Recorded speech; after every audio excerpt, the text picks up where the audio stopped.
오늘 주신 하나님 말씀은 민수기 26장 63절에서 65절 말씀입니다. 민수기 26장 63절에서 65절 말씀을 제가 받들어 읽겠습니다. 이는 모세와 제사장 엘르아살이 계수한 자라. 그들이 여리고 맞은편 요단가 모압 평지에서 이스라엘 자손을 계수한 중에는 모세와 제사장 아론이 시내 광야에서 계수한 이스라엘 자손은 한 사람도 들지 못하였으니 이는 여호와께서 그들에게 대하여 말씀하시기를 그들이 반드시 광야에서 죽으리라 하였습니다.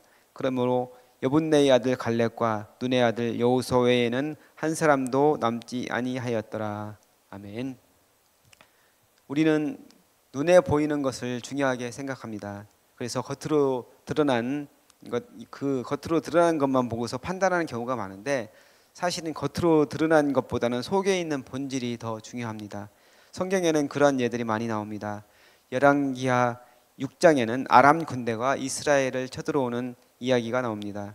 아람 왕의 군대가 선지자 엘리사가 머무는 사마리아 성을 에워쌌습니다. 수많은 군사와 말과 병거가 성을 에워싸자 엘리사의 사환이 그것을 보고서 두려워서 어쩔 줄 몰라 했습니다.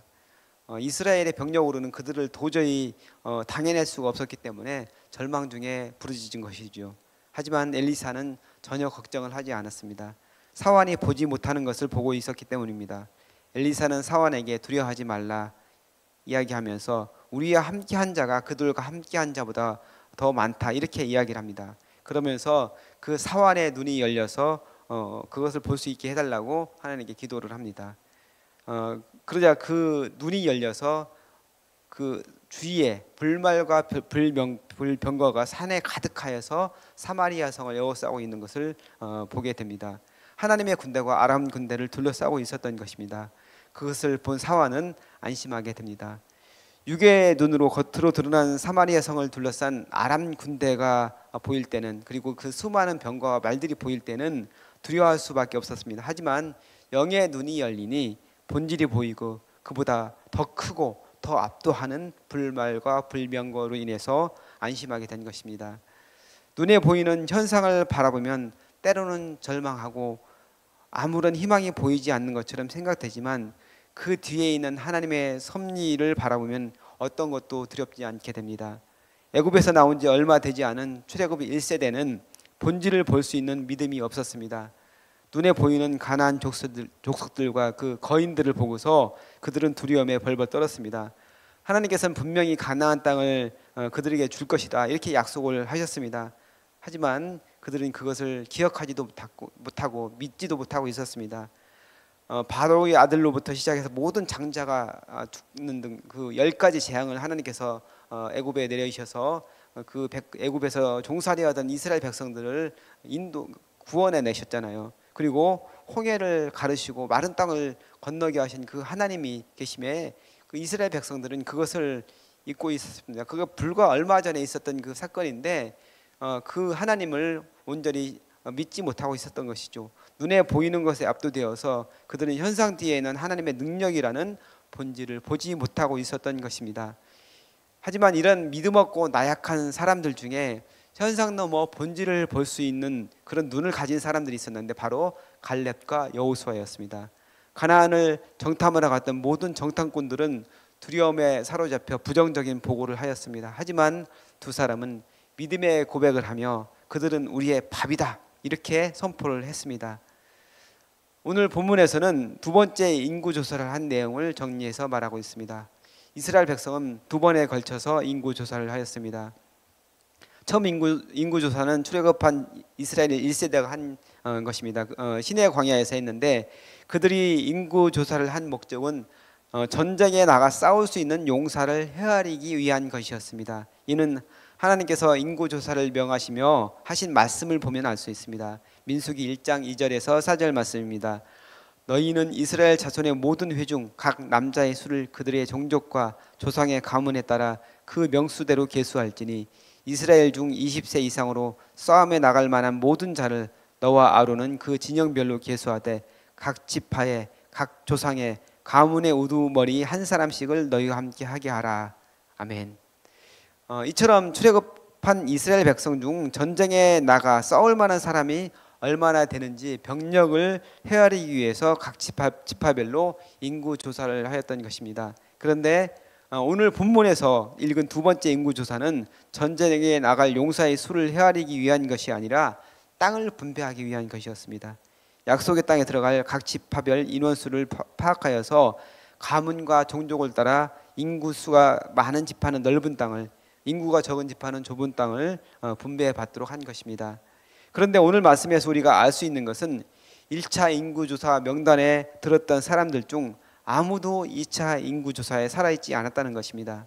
하나님께서는 1차 인구조사 후 출애굽한 1세대 이스라엘의 불평과 불만 그리고 원망을 들었습니다. 정탐꾼들의 부정적인 보고를 듣고 밤새도록 통곡하며 하나님을 원망했던 것을 기억하셨습니다. 그때 하나님께서는 그 귀에 들린 대로 행하시겠다 이렇게 말씀하셨습니다. 민수기 14장 28절에서 30절 말씀입니다. 그들에게 이르기를 여호와의 말씀에 내 삶을 두고 맹세하노라. 너희 말이 내 귀에 들린 대로 내가 너희에게 행하리니 너희 시체가 이 광야에 엎드러질 것이라. 너희 중에서 20세 이상으로서 기수된 자 곧 나를 원망한 자 전부가 여분네의 아들 갈렙과 눈의 아들 여호수아 외에는 내가 맹세하여 너희에게 살게 하리라 한 땅에 결단코 들어가지 못하리라. 아멘.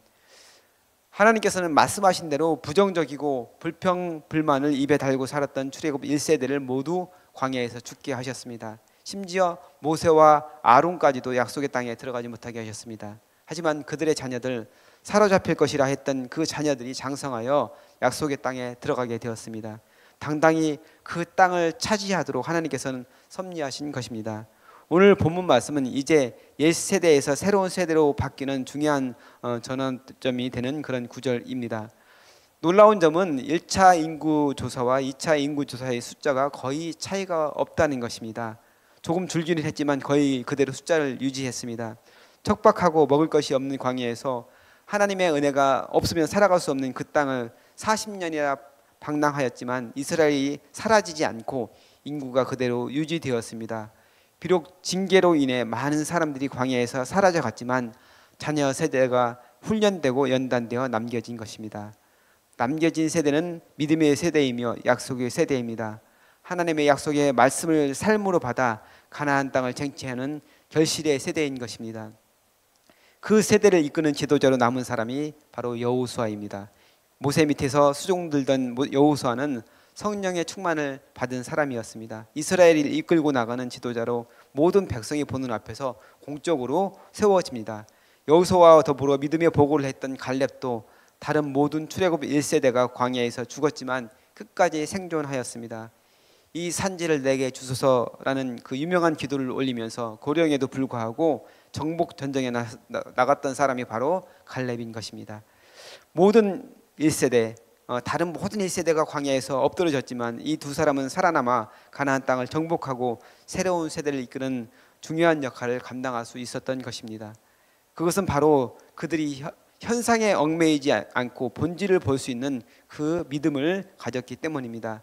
하나님께서는 약속의 말씀을 붙잡고 믿음의 눈으로 가나안 땅을 정복하고자 했던 이 두 사람의 입술의 고백을 그대로 이루어지게 하셨습니다. 신실하신 하나님께서는 우리에게 약속하신 바를 다 이루시는 그런 하나님인 줄 믿으시기 바랍니다.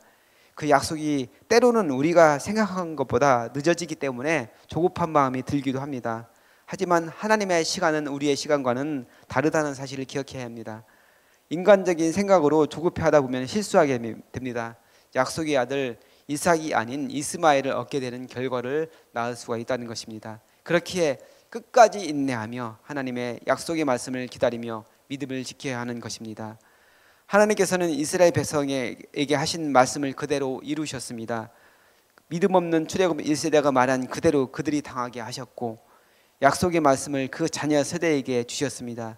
40년이라는 세월을 겪으면서 그 세월이 너무나 길고 힘들었지만 그 세월 동안 자녀 세대는 그 누구와도 싸워서 승리할 수 있는 용사가 되어 있었던 것입니다. 겉으로 드러나는 현상을 바라보고 흔들리고 염려하는 사람은 약속의 주인공이 될 수가 없습니다. 현상 너머에 있는 본질을 바라보고 믿음으로 선포한 갈렙과 여호수아가 약속의 주인공이 되어서 약속의 땅에 들어간 것처럼 우리도 그런 믿음을 가져야 합니다. 세상 사람들이 말하는 상식과 과학과 수많은 지식들이 때로는 우리를 실망하게 하기도 합니다. 하지만 변하지 않는 진리의 말씀인 성경을 볼 때 우리는 살아 역사하시는 하나님의 크신 은혜와 능력을 경험하게 됩니다. 그 말씀에 기록된 약속의 말씀을 내 것으로 받아 아멘으로 선포할 때 귀에 들린 대로 행하시겠다 말씀하신 하나님의 능력이 우리의 삶 가운데 이루어질 줄 믿습니다.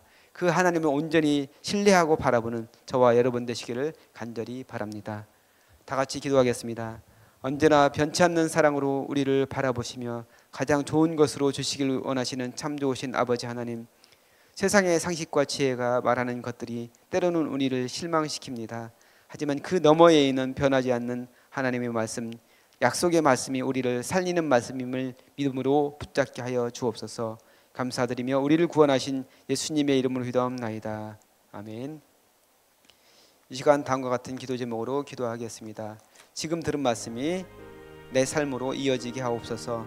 또 다른 3년의 복이 말씀상 공동체 모든 성도님들이 삶과 하시는 모든 일 가운데 가득 넘치게 하옵소서. 7인 소그룹이 활발하게 진행되도록 성령의 도우심이 있게 하시고 리더와 소그룹원 모두가 말씀으로 행복하게 하옵소서. 사순절 기도회를 통하여 예수 그리스도의 고난과 사랑을 묵상하게 하옵소서. 육체의 질병과 마음의 질병으로 고통받는 성도들에게 회복의 은혜와 평안의 은혜를 베풀어 주옵소서. 끊이지 않는 갈등과 전쟁으로 어려움에 처한 이들을 돌보아 주시고 그리스도인들이 예수님의 손과 발이 되어 하나님의 사랑을 전하게 하옵소서. 우리나라의 정치 경제가 안정되게 하시고 하나님의 정의와 평화가 강물같이 흐르게 하옵소서. 공동 기도문의 기도 제목과 각자 기도 제목을 따라 기도하시다가 자유롭게 들어가시기 바랍니다. 기도하겠습니다.